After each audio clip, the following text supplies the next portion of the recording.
4월 16일 침몰 9시 이후네요. 예, 침몰 이후. 막 이렇게 기울어져 갖고 막 위로 표류해가는 완전 침몰은 안 되고 굉장히 급박한 상황이에요. 여기서 그 배가 넘어왔어요, 이미. 네, 배는 이미 넘어갔고. 해경 넘어왔는데 본청 상황실하고 목포 상황실 통화 내역에 통화네요. 예, 뭐 세월호 뭐 지금 침몰 뭐 좌우 기울었다고 해가지고요. 피하고 있습니다. 그 실제 침몰인가요? 지금 보니까 18라토로 나가 있어서. 그러니까요. 저희 여기 AS는 그렇게 찍히는데요. 지금 현재 뭐 기울었다고 하네요. 네. 기울었다고요? 예, 기울고 침몰하고 있다고 뭐 그런 식으로 신고가 들어와가지고. 자, 보세요. 뭐가 이상한지 모르겠어요? 배는 넘어져 있는데 해경 본청 상황실에 상황실에 자기들 화면에 AIS에는 18노트로 찍히고 있었다고요. 거의 전속력에 가깝게 달리는 속도예요. 한 38km 정도로. 배는 이미 넘어졌는데 이 AIS가 어디서 나왔냐고. 이 AIS를 발신할 세월호는 넘어져 있는데 그런데 본청 상황실 9시 3분에는 자기들이 보는 AIS 정보에는 18노트가 찍히고 있었다고요. 실시간 정보인데. 그리고 참고사항을 말씀드리면 그때 이후도 그렇고 제가 너무 존경하는 그 둘레스 선장님은 이때 세월호 AIS를 본 적이 없고 그 외에도 다른 이 선장님이나 선박에서 계속 세월호 위치를 물어요. 그러니까 주변 선박들은 세월호 AIS를 못 받고 있어요. 근데 이분들은 지금 본청 상황실은 세월호 AIS를 보고 있는데 기울어갖고 이렇게 파도에 떠밀려가는 배가 18노트 전속력으로 나오는 AIS 데이터를 지금 보고 있어요. 이 본청 어디냐면 인천에 있어요. 인천에 있는 본청의 상황실에 이 AIS는 지컴 시스템이라고 해가지고 그 세종시에 있는 센터에서 AIS를 받아서 일로 날려주는 거거든요. 그러니까 어딘가에서 그 AIS 데이터 18노트가 찍힌 AIS 데이터를 날려주고 있었던 거예요. 어딘가에서. 세월호는 아니야. 세월호는 이미 넘어갔으니까. 이게 어디서 나온 데이터냐는 거지, 이게.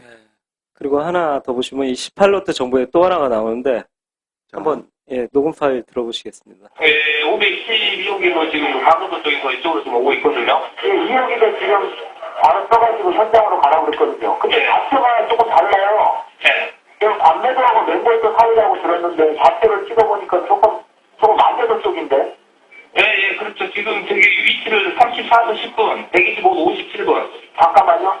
3411, 3410, 3410, 125도 57. 125, 57. 아, 예, 알겠습니다. 굉장히 웃긴 상황이에요. 이거 갖고도. 사실 그 512기 이런 헬기에 AIS 기기 있어요. 본인도 AIS 발신하고. 그러니까 클릭 한번 하면 돼요. 세월호 위치 보고 싶으면 그쪽에서 제가 그 AIS 수신기도 봐서 보면 지도 다 나오고 여기서 클릭 한번 싹 정보가 떠요. 근데 지금 세월호 좌표를 모르고 있어요. 해수부에서는 이 세월호가 AIS를 10시 13분 때까지 발신했다고 하는데 그러면 이 헬기에서 거기 찍고서 그 좌표로 가면 돼요. 근데 모르고 있어요. 그리고 여기서 아까 18로드도 나왔지만 여기서 대화 속에 굉장히 중요한 사실이 나오는데 정확히 좌표도 모르고 자기가 받은 좌표가 만제도 쪽에 가깝다라는 얘기를 하고 있거든요. 만제도가 어디냐면 이 맹골수도 그리고 병풍도 왼쪽에 40km 정도 떨어진 되게 먼 섬이에요. 중국 쪽에 치우친. 그러니까 그쪽 방향의 서쪽으로 한참 치우친 이상한 좌표를 그쪽으로 치우친 AIS 데이터를 지금 목포 항공대에서 보고 있는 거예요. 이상한 AIS 데이터죠. 주변 배들은 못 받고 있고 세월호 선원들도 9시 28분 때 우리 AIS 데이터 못 본다고 그러고서 AIS가 발신이 안 된 거의 증거도 나오고 있는데 이상한 AIS가 지금 해경 내부에서 돌고 있는 거예요. 그러니까 배는 넘어졌고 움직이지 않고 네. 그런데 그 배가 달리고 있다고 하는 AIS가 세월호가 아닌 곳에서부터 날아가고 있었던 겁니다. 해경 본청에. 네. 해경 본청으로 날아간다는 거는 세종시의 세종시에 있는 해수부 센터로도 날아가고 있었다는 얘기죠. 그 데이터를 결국 해경이 받는 거니까. 그러니까 해경은 AIS가 꺼져 있지 않다고 생각하겠지요. 그러니까 배가 넘어졌는데 달린다고도 나왔지만 그 위치도 다르게 나왔던 거예요. 네, 좌표도 틀린 거예요. 실제 세월호가 지금 침몰한 위치하고도 틀린 그러니까 엉뚱한 AIS가 네. 세월호라고 하며 그 데이터를 보내주고 있었던 겁니다. 본청에. 이 데이터는 누가 어디서 보낸 거냐? 졸라 미스터리인 거예요. 이 AIS는 어디서 나온 거야? 이 세 가지 사안은 결론이 나지는 않았지만 앞으로 다뤄야 될 미스테리로 중간 보고를 하는 겁니다. 앞으로 이제 이 미스테리를 다루실 건가요? 네, 계속 파봐야죠. 네, 계속. 이제 인텐션 팀이 9시 침몰 그 이전까지만 사실 되게 집중하고 몰두했는데 저희들 그 어머님도 그걸 당부하시고 그러니까 9시 30분 이후, 9시 이후도 계속 앞으로 집중해서 파겠습니다. 네.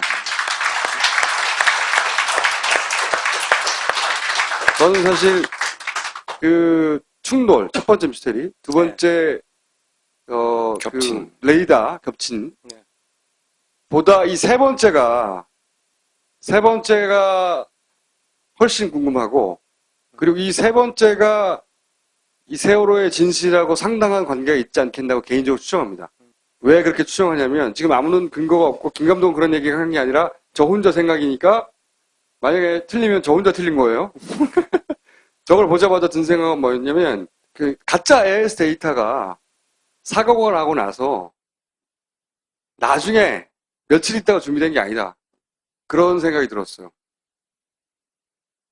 그 AIS, 가짜 AIS 데이터가 어느 시간대부터, 그 배가 사고가 나는 전후 어느 시간대부터 사실은 날아가고 있었던 거 아닐까.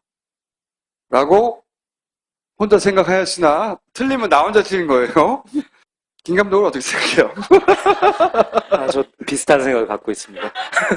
둘 다 틀린 거죠. 그럼 안 돼. 둘 중에 하나라도 맞아야 될 거 아니야. 어쨌든, 요 미스테리들도 앞으로 밝혀나갈 것이고, 이 미스테리들의 하나하나가 하나의 연결된 스토리가 될 때마다 또 김 감독은 등장하여 미스테리를 풀어내겠죠.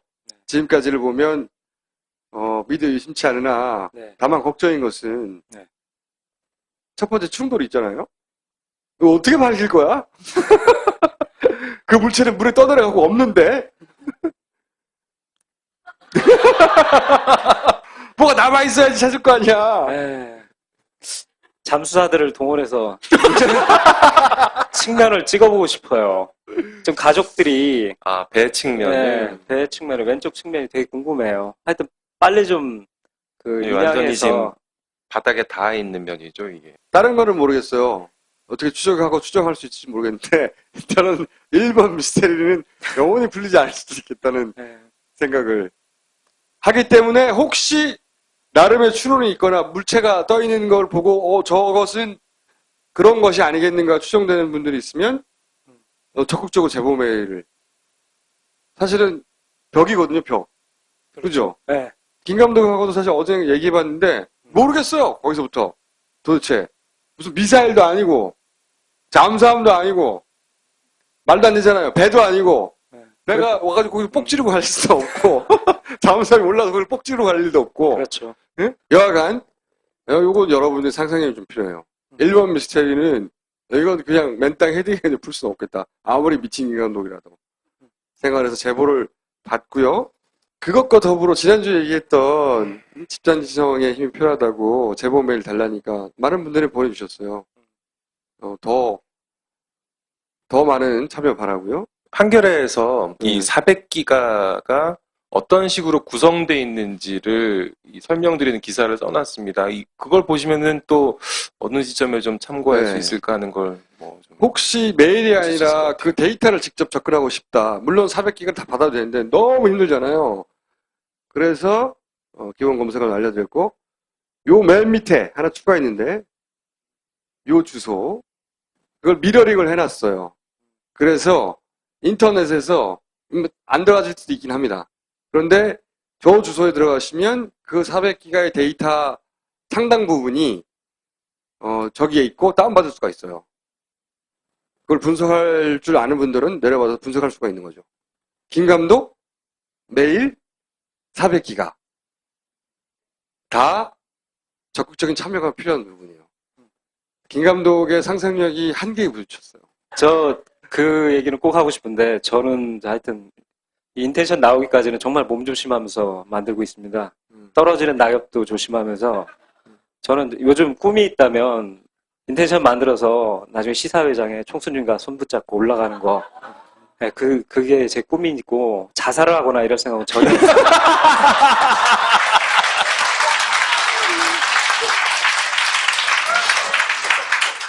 교통사고도 날 계획 없죠? 네, 전 덤프트럭만 보면 옆으로 얼른 피해요. 너무 무서워요. 원인 불명의 심장마비. 술도 잘 안 먹어요. 요즘. 저 하여튼 시사회장에 총수님과 손 붙잡고 올라가서 여러분한테 인사 나누고 같이 웃어야 되기 때문에 그때까지 응원 부탁드립니다. 감사합니다. 그 다음에 세 번째는 중앙선거관리위원회의 개표 조작이었습니다.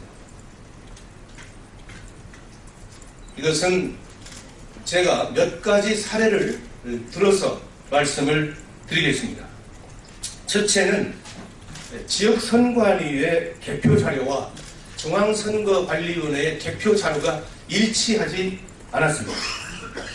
경기도 남양주 선관위에는 119개의 투표소가 있습니다. 그러면 투표소가 119개이기 때문에 개표 결과도 119개로 개표 상황이 집계되어야 합니다. 그러나 남양주 선거관위에는 119개의 집계표가 있는 반면에 중앙선거관리위원회는 97개의 집계표밖에 없습니다. 이렇게 집계표가 다름에도 불구하고 공교롭게 개표 결과는 같습니다. 다음 두 번째 사례입니다. 개표 결과를 사전에 입력한 사실이 확인됐습니다. 서울시 송파구 선거관리위원회는 선거일 하루 전인 2012년 12월 18일 오후 1시 11분에 개표 결과를 서버에 입력한 사실이 확인됐습니다. 그 자료는 2012년 12월 19일 다음날 개표한 결과와 일치합니다. 어떻게 투표 하루 전날 입력한 개표 결과가 선거 당일날 투표 결과와 일치할 수 있는 것인지 이것은 도무지 납득할 수 없는 상황입니다. 세 번째 사례입니다. 개표소에서 지역선거관리위원장이 개표 선언을 하기도 전에 전국에 방송되는 선거방송에서는 개표 결과가 국민에게 방송됐습니다. 서울시 영등포구 대림삼동 제7토뷰 제7투표구 개표 상황을 보면 영등포구 선거관리위원장이 개표 결과를 공표한 시각이 12월 20일 0시 16분이었습니다. 그런데 중앙선거관리위원회가 언론사에 제공한 개표 결과의 제공 시각이 12월 19일 22시 35분이었습니다. 결과적으로 개표 개시 1시간 41분 전에 개표하기도 전에 중앙선거관리위원회에서는 언론사에 개표 결과를 통보함으로써 전 국민에게 개표가 개시되지도 않았는데 개표 결과를 발표하는 이런 조작의 사례가 나타났습니다. 바로 이런 사례가 지난해 9월 18일 날 제가 주관한 국회 토론회에서 김후영 목사는 전국의 252개 선거구에서 13,542개의 투표소가 있는데 이 개표소의 60% 이상이 이와 같이 개표 선언이 되기 전에 개표 결과가 방송되는 사례를 집계해서 그 결과를 국내에 발표한 사실이 있습니다. 바로 이것이 결국은 선거관위에서의 개표 조작이다. 이렇게 주장하고 있는 것입니다. 이와 같이 투표는 국민이 했는데 개표는 국가의 공권력에 의해서 참담하게 이룬되었고 국민의 의사와는 무관하게 국민을 속이고 특정 세력이 장기 집권 또는 영구 집권을 해체하는 수단으로 악용될 것이기 때문에 바로 저는 지난해 9월 달에 투표소에서 수개표하는 길만이 이런 부정을 막을 수 있는 근본적인 제도적 장치가 될 수 있다. 이렇게 봐서 국회에서 토론을 거쳐가지고 여기에서 모아지는 의견들을 집약해서 2014년 12월 30일 공직선거법 개정안을 공동 발의하기에 이르렀습니다. 중앙선거관리위원회에서 지난 18대 대선 개표 결과 전국 250개 개표소 중 93개 개표소에서 개표에 오류가 있다 이렇게 발표한 바가 있습니다. 이것은 중앙선거관리위원회에서 그동안 줄기차게 우리들이 주장한 내용들에 대한 개표 조작에 대한 일정 부분을 시인한 것이다. 저는 이렇게 판단을 하고 있습니다.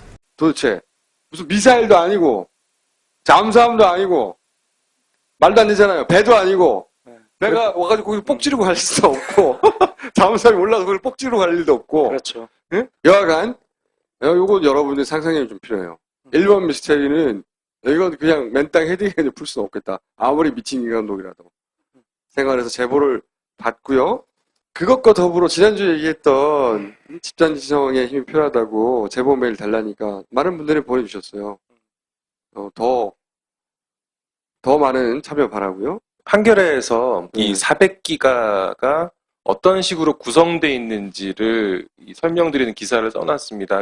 그걸 보시면은 또 어느 지점에 좀 참고할 수 있을까 하는 걸 좀 혹시 메일이 아니라 그 데이터를 직접 접근하고 싶다. 물론 400기가 다 받아도 되는데 너무 힘들잖아요. 그래서 기본 검색을 알려드렸고 요 맨 밑에 하나 추가했는데 요 주소 그걸 미러링을 해놨어요. 그래서 인터넷에서 안 들어가실 수도 있긴 합니다. 그런데 저 주소에 들어가시면 그 400기가의 데이터 상당 부분이 저기에 있고 다운받을 수가 있어요. 그걸 분석할 줄 아는 분들은 내려와서 분석할 수가 있는 거죠. 김감독 메일 400기가 다 적극적인 참여가 필요한 부분이에요. 김감독의 상상력이 한계에 부딪혔어요. 저 그 얘기는 꼭 하고 싶은데 저는 하여튼 이 인텐션 나오기까지는 정말 몸조심하면서 만들고 있습니다. 떨어지는 낙엽도 조심하면서 저는 요즘 꿈이 있다면 인텐션 만들어서 나중에 시사회장에 총수님과 손 붙잡고 올라가는 거 네, 그게 제 꿈이고 자살을 하거나 이럴 생각은 전혀 없어요.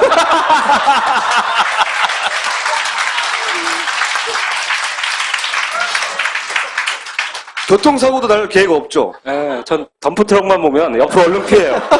너무 무서워요. 원인 불명의 심장마비. 술도 잘 안 먹어요. 요즘. 저 하여튼 시사회장에 총수님과 손 붙잡고 올라가서 여러분한테 인사 나누고 같이 웃어야 되기 때문에 그때까지 응원 부탁드립니다. 감사합니다. 그 다음에 세 번째는 중앙선거관리위원회의 개표 조작이었습니다. 이것은 제가 몇 가지 사례를 들어서 말씀을 드리겠습니다. 첫째는 지역선관위의 개표 자료와 중앙선거관리위원회 4월 16일 침몰 9시 이후네요. 예, 침몰 이후. 막 이렇게 기울어져 갖고 막 위로 표류해가는 완전 침몰은 안 되고 굉장히 급박한 상황이에요. 여기서 그 배가 넘어왔어요, 이미. 네, 배는 이미 넘어갔고. 해경 넘어왔는데 본청 상황실하고 목포 상황실 통화 내역에 통화네요. 예, 뭐 세월호 뭐 예, 지금 침몰 좌우 기울었다고 해가지고요. 예. 실패하고 있습니다. 그 실제 침몰인가요? 지금 보니까 18라토로 나가 있어서. 그러니까요. 저희 여기 AS는 그렇게 찍히는데요. 지금 현재 기울었다고 하네요. 네. 기울었다고요? 예, 기울고 침몰하고 있다고 그런 식으로 신고가 들어와가지고. 자, 보세요. 뭐가 이상한지 모르겠어요? 배는 넘어져 있는데 해경 본청 상황실에 상황실에 자기들 화면에 AIS에는 18노트로 찍히고 있었다고요. 거의 전속력에 가깝게 달리는 속도예요. 한 38km 정도로. 배는 이미 넘어졌는데 이 AIS가 어디서 나왔냐고. 이 AIS를 발신할 세월호는 넘어져 있는데 그런데 본청 상황실 9시 3분에는 자기들이 보는 AIS 정보에는 18노트가 찍히고 있었다고요. 실시간 정보인데. 그리고 참고삼아 말씀드리면 그때 이후도 그렇고 제가 너무 존경하는 그 둘레 선장님은 이때 세월호 AIS를 본 적이 없고 그 후에도 다른 그 이 선장님이나 선박에서 계속 세월호 위치를 물어요. 그러니까 주변 선박들은 세월호 AIS를 못 받고 있어요. 근데 이분들은 지금 본청 상황실은 세월호 AIS를 보고 있는데 기울어갖고 이렇게 파도에 떠밀려가는 배가 18노트 전속력으로 나오는 AIS 데이터를 지금 보고 있어요. 이 본청 어디냐면 인천에 있어요. 인천에 있는 본청의 상황실에 이 AIS는 지컴 시스템이라고 해가지고 그 세종시에 있는 센터에서 AIS를 받아서 일로 날려주는 거거든요. 그러니까 어딘가에서 그 AIS 데이터 18노트가 찍힌 AIS 데이터를 날려주고 있었던 거예요. 어딘가에서. 세월호는 아니야. 세월호는 이미 넘어갔으니까. 이게 어디서 나온 데이터냐는 거지, 이게. 그리고 하나 더 보시면 이 18노트 정보에 또 하나가 나오는데 자, 한번 녹음 파일 들어보시겠습니다. 512호기로 지금 강원도 쪽에서 이쪽으로 지금 오고 있거든요. 예, 2호기가 지금 바로 써가지고 현장으로 가라고 그랬거든요. 근데 좌표가 조금 달라요. 네. 지금 관매도하고 멤버에서 사이라고 들었는데 좌표를 찍어보니까 조금 만대도 쪽인데. 내 개표 자료가 일치하지 않았습니다. 경기도 남양주 선관위에는 119개의 투표소가 있습니다. 그러면 투표소가 119개이기 때문에 개표 결과도 119개로 개표 상황이 집계되어야 합니다. 그러나 남양주 선거관위에는 119개의 집계표가 있는 반면에 중앙선거관리위원회는 97개의 집계표밖에 없습니다. 이렇게 집계표가 다름에도 불구하고 공교롭게 개표 결과는 같습니다. 다음 두 번째 사례입니다. 개표 결과를 사전에 입력한 사실이 확인됐습니다. 서울시 송파구 선거관리위원회는 선거일 하루 전인 2012년 12월 18일 오후 1시 11분에 개표 결과를 서버에 입력한 사실이 확인됐습니다. 그 자료는 2012년 12월 19일 다음날 개표한 결과와 일치합니다. 어떻게 투표 하루 전날 입력한 개표 결과가 선거 당일날 투표 결과와 일치할 수 있는 것인지 이것은 도무지 납득할 수 없는 상황입니다. 세 번째 사례입니다. 개표소에서 지역 선거관리위원장이 개표 선언을 하기도 전에 전국에 방송되는 선거방송에서는 개표 결과가 국민에게 방송됐습니다. 서울시 영등포구 대림삼동 제7투표구 개표 상황을 보면 영등포구 선거관리위원장이 개표 결과를 공표한 시각이 12월 20일 0시 16분이었습니다. 그런데 중앙선거관리위원회가 언론사에 제공한 개표 결과의 제공 시각이 12월 19일 22시 35분이었습니다. 결과적으로 개표 개시 1시간 41분 전에 개표하기도 전에 중앙선거관리위원회에서는 언론사에 개표 결과를 통보함으로써 전 국민에게 개표가 개시되지도 않았는데 개표 결과를 발표하는 이런 조작의 사례가 나타났습니다. 바로 이런 사례가 지난해 9월 18일 날 제가 주관한 국회 토론회에서 김후영 목사는 전국의 252개 선거 사실 되게 집중하고 몰두했는데 저희들 그 어머님도 그걸 당부하시고 그러니까 9시 30분 이후 9시 이후도 계속 앞으로 집중해서 파겠습니다. 네. 저는 사실 그 충돌 첫 번째 미스테리, 두 번째 겹친. 그 레이더 겹친 네. 보다 이 세 번째가 훨씬 궁금하고, 그리고 이 세 번째가 이 세월호의 진실하고 상당한 관계가 있지 않겠다고 개인적으로 추정합니다. 왜 그렇게 추정하냐면 지금 아무런 근거가 없고 김 감독은 그런 얘기를 하는 게 아니라 저 혼자 생각이니까 만약에 틀리면 저 혼자 틀린 거예요. 저걸 보자마자 든 생각은 뭐였냐면 그 가짜 AIS 데이터가 사고가 나고 나서 나중에 며칠 있다가 준비된 게 아니다. 그런 생각이 들었어요.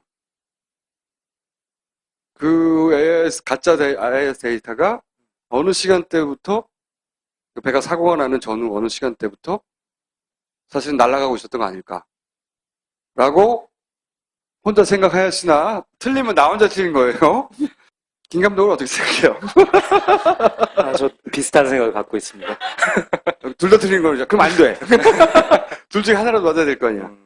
어쨌든, 요 미스테리들도 앞으로 밝혀나갈 것이고, 이 미스테리들의 하나하나가, 하나의 완결된 스토리가 될 때마다 또 김 감독은, 등장하여, 미스테리를 풀어내겠죠. 지금까지를 보면, 믿어 의심치 않으나, 네. 다만 걱정인 것은, 네. 첫 번째 충돌이 있잖아요. 이거 어떻게 밝힐 거야? 그 물체는 물에 떠내려가고 없는데?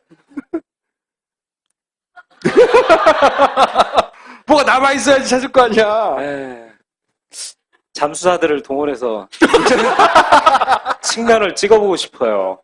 좀 가족들이 아, 배 측면을. 배 측면을 왼쪽 측면이 되게 궁금해요. 하여튼 빨리 좀 그 예, 완전히 지금 인양해서 바닥에 닿아 있는 면이죠, 이게. 다른 거는 모르겠어요. 어떻게 추적하고 추정할 수 있을지 모르겠는데, 일단은 1번 미스테리는 영원히 풀리지 않을 수도 있겠다는 생각을 하기 때문에, 혹시 나름의 추론이 있거나 물체가 떠 있는 걸 보고, 저것은 그런 것이 아니겠는가 추정되는 분들이 있으면, 적극적으로 제보 메일을. 사실은 벽이거든요, 벽. 그죠? 네. 김 감독하고도 사실 어제 얘기해봤는데, 모르겠어요, 거기서부터. 예, 그렇죠. 지금 저기 위치를 34도 10분, 125도 57분. 잠깐만요. 3411, 3410, 3410, 125도 57. 125, 57. 아, 예, 알겠습니다. 굉장히 웃긴 상황이에요. 이거 갖고도. 사실 그 512기 이런 헬기에 AIS 기기 있어요. 본인도 AIS 발신하고. 그러니까 클릭 한번 하면 돼요. 세월호 위치 보고 싶으면 그쪽에서 제가 그 AIS 수신기도 봐서 보면 지도 다 나오고 여기서 클릭 한번 싹 정보가 떠요. 근데 지금 세월호 좌표를 모르고 있어요. 해수부에서는 이 세월호가 AIS를 10시 13분 때까지 발신했다고 하는데, 그러면 이 헬기에서 거기 찍고서 그 좌표로 가면 돼요. 근데 모르고 있어요. 그리고 여기서 아까 18로드도 나왔지만, 여기서 대화 속에 굉장히 중요한 사실이 나오는데, 정확히 좌표도 모르고 자기가 받은 좌표가 만제도 쪽에 가깝다라는 얘기를 하고 있거든요. 만제도가 어디냐면, 이 맹골수도, 그리고 병풍도 왼쪽에 40km 정도 떨어진 되게 먼 섬이에요. 중국 쪽에 치우친. 그러니까 그쪽 방향의 서쪽으로 한참 치우친 이상한 좌표를 그쪽으로 치우친 AIS 데이터를 지금 목포 항공대에서 보고 있는 거예요. 이상한 AIS 데이터죠. 주변 배들은 못 받고 있고, 세월호 선원들도 9시 28분 때 우리 AIS 데이터 못 본다고 그러고서 AIS가 발신이 안 된 거의 증거도 나오고 있는데, 이상한 AIS가 지금 해경 내부에서 돌고 있는 거예요. 그러니까 우리한테 보내줘야 배는 된다. 넘어졌고 움직이지 않고, 네. 그런데 그 배가 달리고 있다고 하는 AIS가 세월호가 아닌 곳에서부터 날아가고 있었던 겁니다. 해경 본청에. 네. 해경 본청으로 날아간다는 거는 세종시의 세종시에 있는 해수부 센터로도 날아가고 있었다는 얘기죠. 그 데이터를 결국 해경이 받는 거니까. 그러니까 해경은 AIS가 꺼져 있지 않다고 생각하겠지요. 그러니까 배가 넘어졌는데 달린다고도 나왔지만 그 위치도 다르게 나왔던 거예요. 네, 좌표도 틀린 좌표도. 거예요. 실제 세월호가 지금 침몰한 위치하고도 틀린 그러니까 엉뚱한 AIS가 네.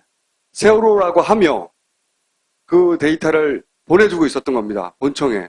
이 데이터는 누가 어디서 보낸 거냐? 졸라 미스터리인 거예요. 이 AIS 어디서 나온 거야? 이 세 가지 사안은 결론이 나지는 않았지만 앞으로 다뤄야 될 미스터리로 중간 보고를 하는 겁니다. 앞으로 이제 이 미스터리를 다루실 건가요? 네, 계속 파봐야죠. 네, 계속. 이제 인텐션 팀이 9시 침몰 그 이전까지만